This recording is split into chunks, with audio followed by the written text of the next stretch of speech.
just interacting with best of the seasoned lawyers there. It's one of the most financial hub, cross-border mergers. All the big companies are sitting there in London. So the thought came in that, there is more like beyond this classroom.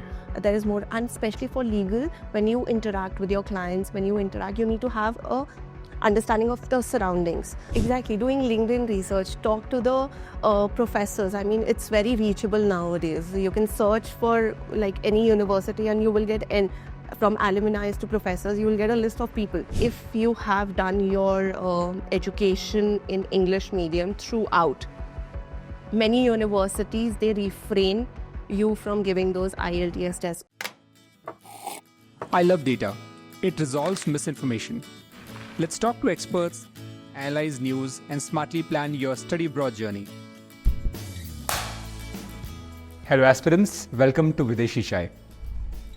Planning to pursue an LLM in the UK? What if you got to experience the second-hand reality of it? In today's episode, you will. With me is Prerna Kapoor, an LLM graduate from Queen's Mary University, London, and now working as the manager, regulatory and policy affairs at Morris Garages, India. Welcome, Prerna.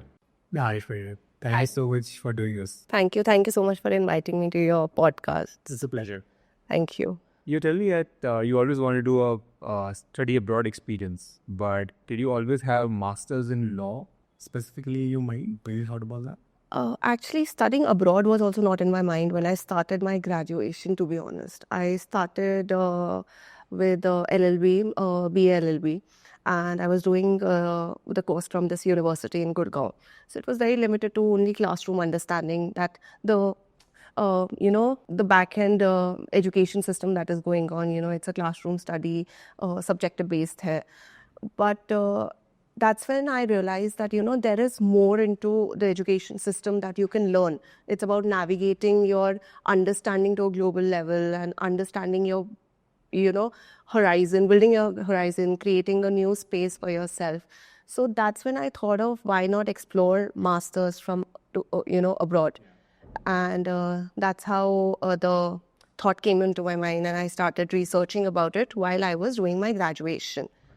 So that's how the point of, doing a master's degree came into my mind. Got it. Tell us a little bit about the course that you opted for at Queen's Mary University. So I opted for corporate and commercial law. My majors were mergers and acquisition, cross-border insolvency, corporate governance, and e-commerce. So I selected, there's a list of courses wherein you can build your own curriculum. And I navigated all these courses basis the need of the hour that time. Back in 2017 when I did my master's. So cross-border mergers were on the list of, very hyped careers around the globe. And in India, I think they were lagging behind. Not many colleges were offering mergers, cross-border understanding. So that's how, from my understanding in the graduation, I curated my curriculum for abroad. So, whenever I ask students and alums about why they wanted to study abroad, I get a generic response that includes the word exposure. So, just putting you on the spot, if you can be a bit more specific and talk about what you wanted to achieve from your overseas education experience. See, exposure, I'm not neglecting that exposure is not there. It is there. But building your horizon and putting yourself into that excellencies of, just interacting with best of the seasoned lawyers there. It's one of the most financial hub, cross-border mergers. All the big companies are sitting there in London. So it is just putting your excellencies out in the world, understanding their perspective, and then building your apprehensions about, or building your understanding about, how you want to pursue your career goals future. So that is important. Exposure is, yes, obviously there is exposure. You go there, there are students from across the globe sitting in your class. Everyone is discussing their own, legal scenarios. And if there's a case study going on, they will help you, understand what happens in their country, how they navigate a situation. So it is an exposure in its sense, but uh, understanding and the grasping that you take, the person that you become afterwards, I think that is more important. Yeah, that's a very good version of the word exposure, and Yeah. you explained it very well, and the other aspects as well. I noticed that you went for your masters right after you finished your LLB here. Yes. So when did the seed germinate exactly? And there are different routes. I have seen students to work a bit and then go for their masters, and I've seen the route that you've taken as well. Why one over the other for you generally? Coming back to my question, when I was studying doing my graduation, so the thought came in that, there is more like beyond this classroom. There is more, and especially for legal, when you interact with your clients, you need to have a understanding of the surroundings, understanding of what is going around the world, especially when commercial and corporate and the courses that I chose needed more from that classroom perspective. And I didn't feel the need to work before doing my masters. I just wanted to get my studies done and then start with my professional career. So it started off when I was in my final year of the graduation, and that's when I thought that I just want to pursue my masters from outside. And 1 year prior to my application, I started doing the research and filling the forms for the university. Got it. And which all universities and destinations do you target for your masters? Destination was, to be honest, it was UK only. And universities, yes, I filed for a lot of universities, being from Durham, Leeds, Lancaster, then Queen Mary, King's. But when I navigated, I got into many of the universities. But when it actually came the time to select a university for myself, I did quite a lot of research in terms of their positioning around the world, how many seasoned lawyers they have, what all alumni are, where are they located in the professional space. And I did a lot of research on LinkedIn, on Google. And that's when I got to know that Queen Mary ranked third in UK, and it came in top 10 universities around the globe for commercial and corporate law. And when I got into the university, I said, this is, I think, the best that I could get. So I chose that. So that's a very good template that our viewers can also benefit from. That if they are confused about which university to select, either at the application stage or post receiving the offers. Don't just go by rankings, which is a fallacy that I see often being committed, right? So rather, go think about what you specifically. Yes. Do some primary research, which could be talking to people, doing LinkedIn research. Exactly, doing LinkedIn research, talk to the professors. I mean, it's very reachable nowadays. You can search for like any university and you will get from alumni to professors, you will get a list of people. Start interacting with them. Get to understand what exactly happens, the real-time basis there in the university instead of just Googling it and going. So I think write straight from a person perspective can give you a lot of knowledge and can build your confidence, whether you want to go also or not, what you want to achieve, what will you get after doing your course. So certain questions, I think it comes out when you start interacting with people. And makes a lot of sense. And typically, this is not a part of the prescribed path. Yes. The prescribed path is application, you go to the highest standard university, do whatever. But taking the pain to take this detour from the prescribed path has a lot of dividends, because you essentially get to select the one that fits best for you. So this is an effort worth making. Yes, totally. Could you speak a little bit about the application process? What all steps are generally required, and what did you do specifically which was maybe a bit different from the process? I had a ground experience wherein my actually sister-in-law did her master's from UK. So I had a person counseling me throughout my process, but it started off exactly whenever you want to enroll yourself in the course. So there are two, September and then January base. So whichever time you're planning to enroll yourself, start entirely just a year back. Start doing your research, start analyzing what all universities, which all country also you want to go.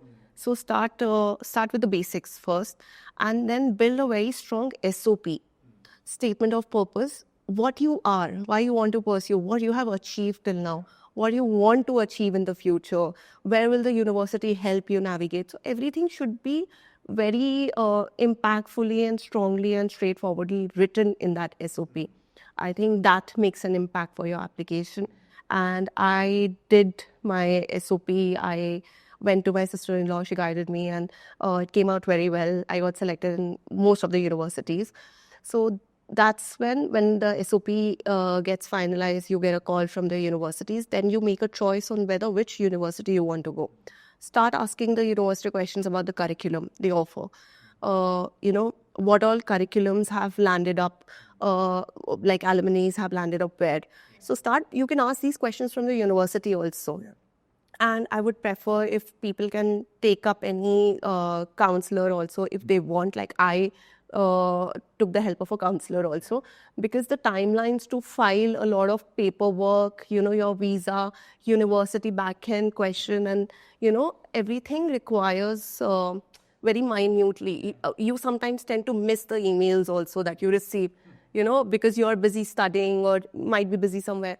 So I think counselor helps to just put a checklist, and they'll be after you to just meet the deadlines. So I would prefer to, if anyone wants, they can take the help of a counselor also. Makes a lot of sense. Was there a stylist test that you had to give, or was it be for you the language test? I guess. IELTS, if we talk about, yes, I gave the test. But I would like to tell many people that if you have done your education in English medium throughout, many universities, they refrain you from giving those IELTS tests. The only proficiency certificate you can get from your school and university, that will suffice. You don't have to give the IELTS test, because it costs also, and it is not easy to clear also. Now, sometimes people don't know about this. I also gave my IELTS, and later on I got to know that, I could have skipped that test and just given my proficiency certificate, because I've been studying throughout my international school. So that you can skip. Yeah, that's a bit good advice. But that's a subjective to the university also. I mean, you have to cross-check with the university whether they can allow you to skip or not. Yeah, generally, as per my research, the cost of doing a master's in law, EEK, is very high. Is that something you experience as well? And if so, how do you budget and finance and plan for it? See, the cost is high. I will not deny. My own fees costed around 19 lakh for a year. And then it's actually more about the living cost than the university course cost. Because masters up yahan pe bhi, if you see, it's the same. Somewhat it is now coming at par only. With top universities, ISB वगैरह से आप करो या IIM से you do a course, it's the same charge. But the living cost, that I think that matters. In my case, luckily I didn't have to take a loan. My father funded my education, so the loan hustle was not there with me. But yes, I think there are many PSUs and banks that give you curated loans. So you can go for that also. When you mentioned that studying abroad was in the back of your mind, but did you always know that you would do a master's in law? Actually, no. I never knew that I would go abroad and, study also there. When I was doing my graduation from here, a university in Gurgaon, that's when I realized, there is more to learning, more towards understanding than just a classroom-based study. And that's when I thought of, why not just explore something that can build my capabilities and my horizon to the next level. And that's when I started researching about, pursuing my master's from abroad. So that was the time that actually hit me to push myself, okay, I can experience something better that can help me in the future. So that was the time. So how was your classroom experience at Queensberry? I will not deny it was fun. It was enriching. You get to learn a lot of things. It is not only a book study base. It is very communicative, interactive sessions, real-time world case scenarios. It's a debate actually in the class that the professor will come, he'll just throw a case upon you and the class starts debating. Now the actual learning comes when you have different people from different countries. Everyone has different law. Everyone has a different practice. And everyone is just outrightly, telling their own stories. And that's when you get to learn a lot. So it is not only about book-based, जो A है, B है, C है, ऐसा नहीं है. It is very enriching. It is very interactive, very helpful sessions that we have there. Plus, even the core, or even the assessment criteria, if we see, it is not only a written test based. There are many different types of assessments, being from essay writing to actually a 24-hour online exam you give. Then you have written also. Then, so there are many different ways of assessing. So it's completely a very different, I would say, experience than what I have experienced here in India. Was there a particular professor or professors that you really learned a lot from, and also your classmates, somebody who really impressed you and was a source of learning for you? Actually, yes. My e-commerce professor, he actually reminded me of my father. He was like damn cool in the class, and he just used to come, give a scenario, and he's like, okay, let's debate. And actually, he liked the debate in the class more than there are some people who come, they give a lecture, they give their experience scenarios, they share the scenarios, and then they go away. He enjoyed that debate in the class, and it was fun because everyone interacted. Everyone got a chance to interact with their peers also in that class. And later on, after the class, every time he used to take us out after the class, for a half an hour off class session, and just to know more about ourselves, more about our community. So he was very enthusiastic about learning. And he was the same professor who actually, announced my name for the graduation. So he was the one who was connotation me at the end. So That must have been very cool. yes, it was overwhelming. What about your classmates? Anybody that you learned a lot from, any group that was very helpful to you? In my case, I would like to tell people, just move from the Indian community. I was more inclined towards Indian community. I had friends in the class, but my peers, if I per se say, yes, I have learned a lot from them also. There was one person who was a Japanese friend of mine, and he used to just tell me all the stories about how, a legal firm used to function and what all he was taught in his graduation, which was completely different from mine. And when I used to tell him my stories, he was completely astonished, like, okay, it's a book-based study that you do. It is not the same there. So they have been to a practical, environment throughout. And we have been enclosed to a classroom study-based environment throughout. So it was very different. He liked interacting. He liked understanding different, like our culture, our festivals. So he was more enthusiastic at the end. So yeah, he was very close to me. Correct. And after your master's degree, you decided to move back to India to work in public policy. Yes. How did that decision come about? See, I've always seen bureaucracy very closely, my father being a bureaucrat himself. And public policy is one field, I would say, wherein you can majorly, outrightly make a change. I'm not a person who can do litigation. I understood that while I was interning during my graduation. So when I came back, I started working with Ministry of Electronics, and it is then when I realized, actual impact you can make is through public policy. And while I was working with a spectrum of stakeholders, so everyone have their own challenges, everyone has their own way of working, and that helps you in building, like your own understanding, your own knowledge, how you put yourself towards different stakeholders when you are behind the other bar. Like when I'm working with government, I need to represent the government within the corporate and the sector. When I'm working now in the sector, now I need to navigate, my understanding, I would say, or my opinions to the government. So it's completely a cross-different situation. Yeah. But public policy has given me actually quite a horizon. Yeah. So with the benefit of hindsight, how do you feel about your decision to study abroad, especially at Queensberry University? It actually changed my life. What I was 8 years back, I was telling you before also, it has completely transformed me. I was a kid who has never gone out of the house. Like I've always stayed with my parents, and moving to a different country actually helped me understand who I am actually, who I actually was as a person, what my needs, preferences, my understanding are. And it helps you understand yourself. It helps you build yourself, to what you want to achieve in the future. That's when my goals started coming in, what I want to achieve, what I'm capable of, where I need to work. So everything start falling in place. Yeah, makes a ton of sense. And given a piece of advice for our viewers, so given the current political climate in the UK, especially with the white paper on higher education or immigration having come in the last few days, do you think, and what would your advice be for students who are aspiring to pursue a similar master's in law in the UK? Is this advisable in your view? Should they still go for it? Or do you think there is associated that one day? See, it actually depends upon what the aspirant actually aspire, from their course in the UK.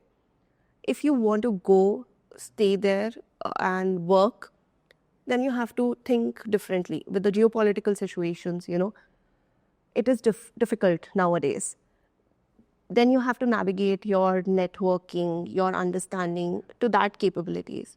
If you want to just go build yourself, build that knowledge and come back, I think it is the best time. I mean, it is the best time to go and have knowledge, go and have that understanding of different culture and come back and, put that knowledge in your, you can fabricate in your socio economic benefits here in India. So I think it is worth going there. Yeah.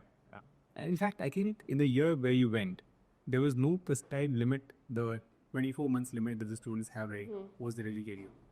It was reduced to 4 months. Post-work visa was reduced to 4 months, yes. So previously it was 2 years. When my batch started, it came to 4 months. So we had very limited time. So my advice to people would be start networking from day one.